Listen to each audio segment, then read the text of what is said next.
आता बातमी आहे पुणे जिल्ह्यातून। पुणे जिल्ह्यातील शिरूर तालुक्यामध्ये कान्हूर मेसाई येथे ढगफुटी सदृश पाऊस कोसळलाय। शेत शिवार गावातील रस्ते हे जलमय झालेत। ग्रामदेवतेच्या मंदिरातही पाणी शिरल्यामुळे नागरिकांची मोठी तारांबळ उडाली। गावातील प्रमुख रस्तेही पाण्याखाली गेल्याने वाहतुकीवर मोठा परिणाम झालेला आहे।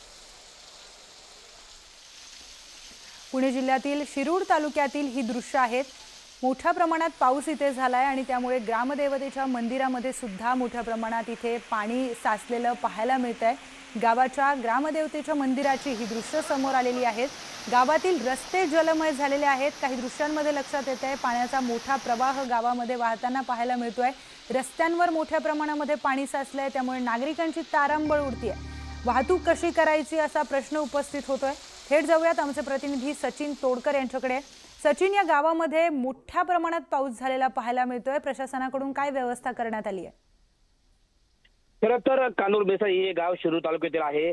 दुष्काळी पट्ट्यातील हे गाव आहे आणि या भागामध्ये अनेक दिवसापासून पाण्याची टंचाई होती। 2 दिवसापूर्वी या भागात थोडा पाऊस झाला होता, मात्र पावसाने 2 दिवस उघडीप दिली होती। आज मात्र या ठिकाणी थोड्या वेळासाठी ढगफुटी सदृश पाऊस झालेला आहे आणि या ढगफुटी सदृश पावसामुळे गावात अक्षरशः पाणी झाले।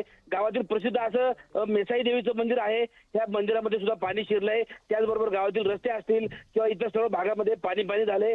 थोडा वेळ पडलेल्या या पाण्यामुळे गावातील ओढे असतील हे ओढे प्रवाहित झालेत। त्याचबरोबर शेतामधून सुद्धा मोठ्या प्रमाणात पाणी वाहिलंय आणि त्याच शेतातून आलेल्या पाण्यामुळे शेताची माती सुद्धा वाहून गेलेली आहे। प्रशासनाकडून अद्याप या भागात कोणतीही हालचाल पाहायला मिळत नाहीये। मात्र या भागात शेतकऱ्यांचे काही नुकसान झालंय, या नुकसानीचे तत्काळ पंचनामे करून शेतकऱ्यांना भरपाई द्यावी अशी मागणी या भागातील शेतकऱ्यांनी केलेली आहे। खरं तर हा जो काही पाऊस झाला, हा पाऊस अजून थोड्या वेळासाठी झाला, मात्र पावसाचा जोर एवढा प्रचंड होता की त्यामुळे शेतकऱ्यांना किंवा नागरिकांना कोणतीही हालचाल करायला मिळाली नाही।